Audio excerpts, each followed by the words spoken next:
all the time. There's some Hypoxylon atropunctatum over here, hanging out, waiting for a tree to get sick enough. And this is a disease that will only attack a tree that's going to die already.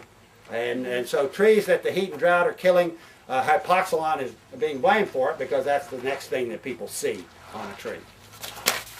So you have to be really careful with your tree at ground level. You try not to wound it. You try to really take really good care of it. That's why a mulch bed is really good. You put a mulch bed around your tree, not changing the level at the tree, and you don't have to worry about hitting it with a lawnmower, hitting it with a weed eater. And what the mulch does is it is automatically degrading, composting into the soil, adding humus and organic matter to the soil all the time. And with our trees, many of our trees that are sitting in lawns, we just wonder how in the world they make it, because trees just are not used to having grass over their root system, and grass is a huge competitor. In fact, grass roots are more competitive than tree roots. Yes, ma'am, do you have a question? There's mulch and then there's mulch, and I've had some that turns into cement and the water won't go through. Would you talk about that? Well, that's a good question, because what has happened in Central Texas is that a whole lot of our mulch is being made from ash juniper trees, and it's shredded mulch, as it's called. So it comes out in fibers. It's kind of like, some of you will know what felting is. You take wool and you just pack all those fibers together and it turns into a hat, for example. It will shed water. Well, that's what cedar mulch does that's shredded. After it's wet a little while, I will sometimes visit a yard, and out here in their grass, it'll look like Ireland. And I'll go over here under the tree and take my little garden trowel and hit the mulch and sound like I've just hit a brick or something. It just bounces right off of it. The mulch itself is actually really, really good. But with shredded cedar mulch, you have to go in at least once, and you may have to do it more than once, and with a garden fork or any other kind of tool, you have to break that mulch back up. Works really well. It really composts really nicely, but you've got to at least break it one time after it sets up, as it's called. Those fibers set up. It's like fiberglass. Water just runs right off that mulch. And so I'm afraid that people, and there's an awful lot of landscapers out there putting mulch on people's property, and the folks don't know anything. And of course it just sits like that, and the water runs off, and the trees are dying. And everything looks fine, but trees don't look so good. So yes, the mulch is important. I think that cedar mulch is here to stay. If you want to get a mulch that does not set up, get what's called wood chip mulch. It's what most mulch used to be, wood chip mulch. And it comes in smaller chips and does not set up, and degrades in compost pretty darn well too.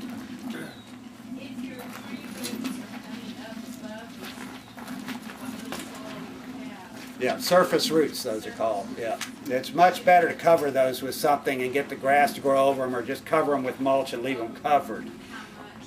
It really doesn't. I mean, normally we say 2 or 3 inches of mulch, or 3 max ever.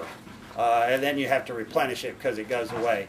But with exposed roots, surface roots, it's most people mow them, we're talking about tree diseases in the soil at ground level. Mowing your roots and regularly wounding your roots is a really bad tree care practice. It's just asking for it, and that's some of the things that's happening in our parks right now. The more we look at them, the more we see the mowers have been hitting them and hitting them and hitting them and hitting them.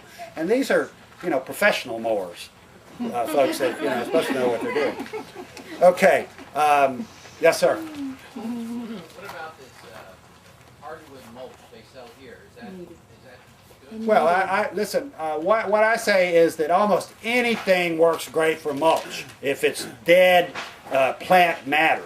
I think that live oak leaves are one of the best mulches you could possibly have. There's a lot of rumors and folk wisdom out there that's saying, oh, they're too acidic, they'll ruin your soil. give me a break. For heaven's sakes, that's just opposite of what's going on here. The live oak leaves, they don't degrade very fast. They're just absolutely full of nutrients. They work into the soil really well because of those little sharp little edges they have. And they just degrade, they degrade pretty fast themselves. And to worry about them being a little acidic, I mean, I hope they're a little acidic. I think that, not very. But so live oak leaves make a really good mulch. Almost anything makes a good mulch. I think the one problem, which we've already identified with mulch, and it's a pretty good situation, you have to be aware of it, is you got to break up the cedar mulch. I think it's really good mulch. It lasts really well. It really feeds the soil really well, but it does set up, so you do have to break it up. Yes, ma'am. How close up to the tree do you want to bring mulch? You all, the main thing about looking in this diagram right here, and it shows, put my glasses on, buttress roots, and of course it's one-dimensional, and if you kind of think of that's a round base there. The buttress roots are the anchor roots of trees. Those are those, some people call them feet that stick out when a tree goes into the ground. The trunk comes down, the trunk tapers, but then right at the ground are buttresses, like big church buttresses in Europe. They sort of hold the tree up. They're also the big roots that come off the tree. Those big roots that come off the trunk of the tree that go in the ground should never be covered up. They should always be exposed. That's the root crown. The root crown is from the original ground level to where the tree stops tapering, and it's the buttress part of the tree. That's the root crown. That's what you should not cover up. Is that also known as a root flare? Root flare and root crown and buttress roots, those are all the same feature that we're talking about, just different words for talking about them. So it's really important with mulch, soil, you never change the level of the soil around the tree. If you walk up to a tree and you see this trunk going straight into the ground, no sign of a buttress at all, somebody has filled around that tree and probably filled over the root system. It's one of the common things that happens. And in fact, I haven't gotten involved in it, and I hope maybe there's somebody here that has, but I think it's the Austin City Council has been talking about passing an ordinance that would require people to add soil to their yards. Have y'all been hearing about that? I've read a couple of things about it, and my ears have perked up, but I guess I've probably just been too busy to pay attention. But that sounds to me like a really bad practice. Because people who add soil to their yard usually add it up around the trunks of their trees as well. And in fact, what landscapers call it around here, and in fact it's one of the very worst tree practices in Central Texas, is called leveling the yard. You put enough fill in there that you can put in St. Augustine grass, and it'll look like a lawn. Like in Houston or someplace. And so we add a lot of fill, and often what happens is the fill that is added has a high clay content, and that's really the problem, is the high clay content, because clay sets up, sheds water, changes the drainage pattern around the trees. We used to believe, in fact it used to be considered gospel, it turns out to not be true. We used to believe that you cannot add soil on top of root systems. Folks, what you can't do is add soil around the base of the tree. But it's actually often quite good, and around here often necessary, because there's no soil out there where the roots are supposed to be. So we've got to either bring in good soil, add some compost to top dress that, or some people just bring in compost, which is, in my opinion, a really good thing to do. If you've got a lot of soil you have to bring in order to keep your price down, you might deal with really high quality garden soils and then top dress it with compost. But the difference being, it's really important to add soils or build up your soils like we've been talking about, but it must be very drainable soils. It must be really good soil.